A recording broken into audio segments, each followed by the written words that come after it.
Ya, maka berkatalah istrinya kepadanya apa? Masih bertekunkah engkau dalam kesalehanmu? Kutukilah Allahmu dan apa?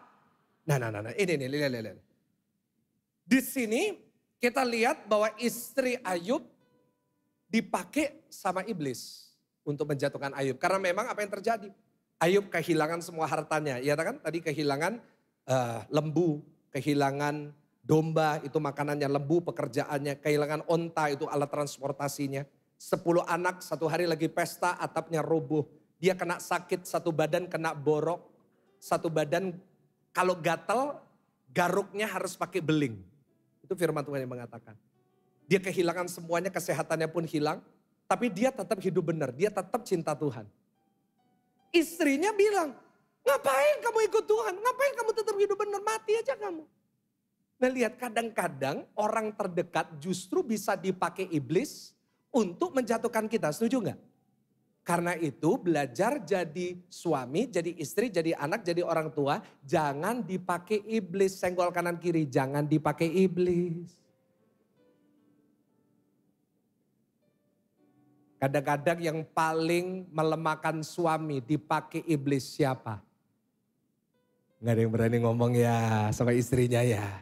Kadang-kadang itu istri. Kadang-kadang istrinya nggak sadar. Tapi seringkali perkataan dari pasangan. Kalau tidak dikuasai oleh Roh Kudus. Kau bisa dipakai iblis. Bisa memprovokasi kita. Untuk kita menjatuhkan orang. Karena itu doa saya di tempat ini. Tidak ada yang jadi provokator. Senggol kanan kiri dengan keras. Jangan jadi provokator. Pada gak berani sesama provokator dilarang saling mendahului. Gak boleh. Udah sama-sama aja gitu. What the devil is trying to do here adalah membuat perkataan istrinya Ayub menimbulkan reaksi yang salah dari Ayub. Coba tampilin ayat 9 lagi. Ayat 9. Berkata istrinya, masih bertekunkah engkau? Kamu ngapain masih bertekun? Ngapain kamu masih ikut Tuhan? Lu semua hidupmu hancur, ngapain kamu ikut Tuhan? Kamu diperlakukan gak adil, ngapain kamu ikut Tuhan? Itu yang iblis mencoba untuk provokasi dalam hidup kita. Dikatakan dalam kesalehanmu, ngapain kamu tetap hidup benar? Kamu hidup benar juga gak ada gunanya. Pernah gak muncul pikiran kayak gitu? Aku hidup benar sama gak hidup benar sama aja hasilnya. Mendingan aku sekalian aja jahat sekalian. Itu iblis. Itu reaksi dunia yang iblis mencoba untuk tanam di dalam pikiran kita. Loh aku hidup benar juga diperlakukan gak adil. Aku hidup benar juga orang gitu sama aku. Ya udah aku jahat-jahat sekalian. Gak boleh ya. Itu iblis. Dikatakan kutukilah Allahmu. Iblis selalu buat kita mengutukin Tuhan. Dan matilah, suicidal thoughts. Saya mau ingetin, setiap pikiran bunuh diri gak pernah datang dari Tuhan, datangnya dari iblis. Kalau hari ini kau berpikir bunuh diri itu dari iblis, tolak. Jangan pernah kau berkata seperti ini Pak, lebih baik saya mati. No. Jangan percaya sama kebohongan iblis. Tapi di sini kita lihat, masuk akal. Kehilangan semuanya, ngapain tetap ikut Tuhan? Ngapain tetap percaya sama Tuhan? Tapi ini loh prinsip yang saya mau saudara belajar. Di ayat 10, Ayub 2 ayat 10. Keren banget. Ayub ini keren. Baca sama-sama ayat 10 sama-sama dengan saya. 1, 2, 3. Iya, tetapi jawab Ayub kepadanya apa? Engkau berbicara seperti perempuan. Nah stop, bukan itu yang saya suruh saudara belajar. Bukan ya. Oh nanti pulang semua ngomong gitu. Gak boleh, bukan itu. Stop, bukan. Mulainya dari ini. Ayat 1, 2, 3. Apakah kita mau menerima yang baik dari Allah tetapi tidak mau menerima? Dalam kesemuanya itu Ayub tidak berbuat dosa dengan bibir. Apakah kita cuma mau menerima yang baik dari Allah tapi tidak mau menerima yang buruk? Menerima yang baik gampang. Menerima yang buruk belum tentu. Tapi Job gave an amazing portrayal of his character. Dia menunjukkan karakternya yang begitu luar biasa. Masa kita cuma mau menerima yang baik? Tapi gak mau menerima yang buruk? Dari situ saya belajar prinsip pertama, catat baik-baik. Ayub belajar berdamai dengan semua yang Tuhan izinkan. Ulangin sama-sama 1, 2, 3 apa? Dengan semua Tuhan.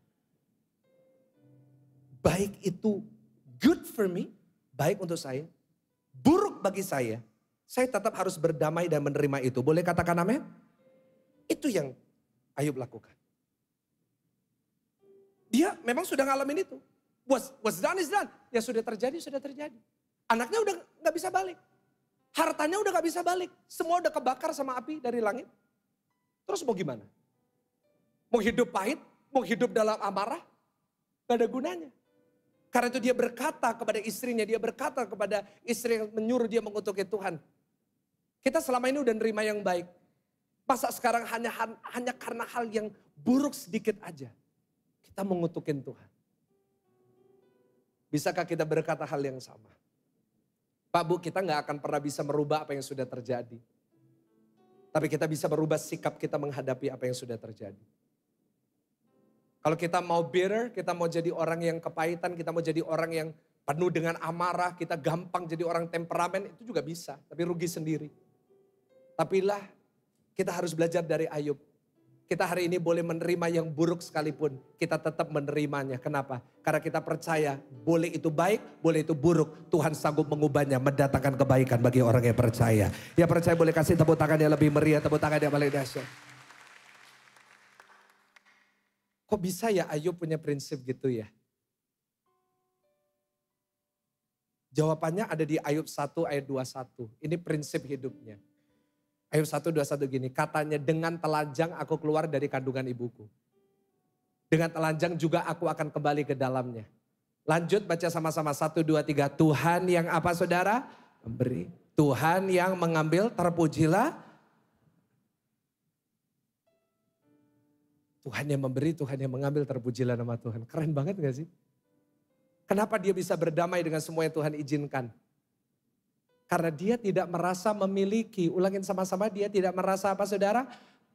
Dia berkata dengan telanjang aku keluar dari kandungan ibuku. Kita semuanya lahir ini gak punya modal Pak Bu. Kita semuanya lahir ini gak punya apa-apa. Meskipun kita dapat warisan, meskipun kita dapat banyak dari orang tua kita, itu tetap pemberian dari Tuhan. Jangan bilang, wah saya melakukan ini semua karena kerja keras saya sendiri. Yes, kau kerja keras tapi Tuhan yang memberkatinya. Tapi kita semuanya lahir gak bawa apa-apa. Semua yang baik dalam hidup kita, semua yang baik, yang memberkati kita, semuanya itu berasalnya dari siapa Bapak Ibu? Dari Tuhan. Kenapa Ayub bisa kuat, bisa berdamai? Karena dia sadar bahwa dia tidak memiliki semuanya. Dia sadar semua yang dia punya hanya titipan. Ulangin sama-sama, hanya apa? Senggol kanan kiri dengan keras, cuma titipan. Semua berkat saudara, Pak, depositomu yang banyak. Saya ngomong gitu, saya perlu nasehatin ya karena saya lihat jam 2 ini muka-muka orang diberkati semua soalnya. Gini amennya keras. Uang depositomu, asetmu, propertimu, kriptomu yang lagi naik, apapun itu, dengar baik. Bu, tasmu berapa banyak, semua rumahmu, semua yang kau punya. Itu gak ada yang karena kuatnya kita. Semuanya oleh karena kemurahan dan pemberian Tuhan atas hidup kita. Dan itu cuma titipan. Jangan pernah merasa itu punyaku. Karena kalau kita merasa itu punya kita, diambil kita stres. Aduh Pak, hilang Pak. Aduh Pak, habis Pak. Tapi belajar kayak Ayub. Tuhan yang memberi, Tuhan yang mengambil. Semua itu cuma titipan. Karena itu pesan saya, jangan lebih cinta titipannya daripada pemberi titipan. Halo, ada amin? Amin. Kadang-kadang kita lebih cinta sama titipannya ya. Daripada yang kasih gitu. Kita lebih cinta uang sama yang memberi. Uang itu. Kita lebih cinta sama pemberiannya daripada sang pemberi. Karena itu gak heran kita depresi. Gak heran banyak orang kehilangan harta lalu masuk ke rumah sakit jiwa. Hello. Karena mereka merasa this is all mine, ini punya aku. Tapi Ayub biasa aja. Memang dia sempat down tapi dia bangkit lagi. Kenapa? Karena dia tahu Tuhan yang memberi, Tuhan yang apa? Terpujilah nama Tuhan. Bisa nggak? Kita ulangin kalimat itu apa? Tuhan yang memberi, Tuhan yang... Boleh lebih keras lagi kan sama-sama katakan Tuhan yang memberi, Tuhan yang terpujilah nama siapa? Tuhan yang memberi, Tuhan yang mengambil. Kalau kita bisa megang prinsip itu Pak. Kita nggak pusing dengan apa yang diambil dari hidup kita. Karena kita tahu kalau memang ada sesuatu yang diambil dari hidup kita, kita nggak perlu pusing. Karena Tuhan lagi membersihkan sesuatu dalam hidup kita. Saat dia ambil itu daripada kita, kita keluar menjadi murni. Saya percaya Tuhan yang memberi itu dan Tuhan yang mengambil. Tuhan sudah mempersiapkan yang lebih baik yang dia bisa berikan buat saudara. Kasih tepuk tangan yang paling meriah.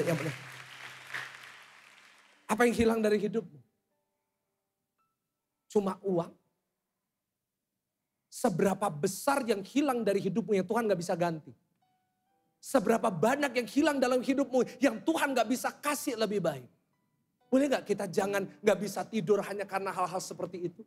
Boleh gak kita jangan gak bisa tidur hanya karena kita kehilangan seorang yang kita kasihi. Padahal kita sudah baik sama mereka, boleh gak? Kita percaya apapun yang Tuhan izinkan diambil dari hidup saya. Artinya Tuhan sudah mempersiapkan yang jauh lebih baik untuk saya. Ada amin Pak Bu. Tepuk tangan boleh lebih daripada itu. Ini buat Tuhan yang memberikan semua buat kita. Tuhan Yesus kehilangan semua di atas kayu salib. He lost everything on that cross. 12 muridnya dia hilang. Dia kehilangan nyawanya, dia kehilangan pujian manusia, dia kehilangan semua kehormatan dari manusia. Semua yang dulu menikmati berkat 5.000 orang yang mencicipi berkat dari tangannya, menghilang dari hidupnya. Tapi dia pun harus kehilangan semuanya. Tetapi dia mendapat kembali yang lebih baik. Dia boleh kehilangan 12 murid. Dia mendapatkan 1.800 murid di ibadah ini yang percaya kepada Tuhan. Hanya karena sesuatu hilang dalam hidupmu. Bukan berarti itu akhir dari segalanya. Tetapi saat sesuatu diizinkan diambil. Ada satu rencana Tuhan yang mungkin kita gak bisa lihat. Tetapi yang pasti firman Tuhan berkata di dalam segala sesuatu Tuhan mengerjakannya untuk mendatangkan kebaikan bagi kita yang percaya kepada Tuhan. Yang percaya katakan amin.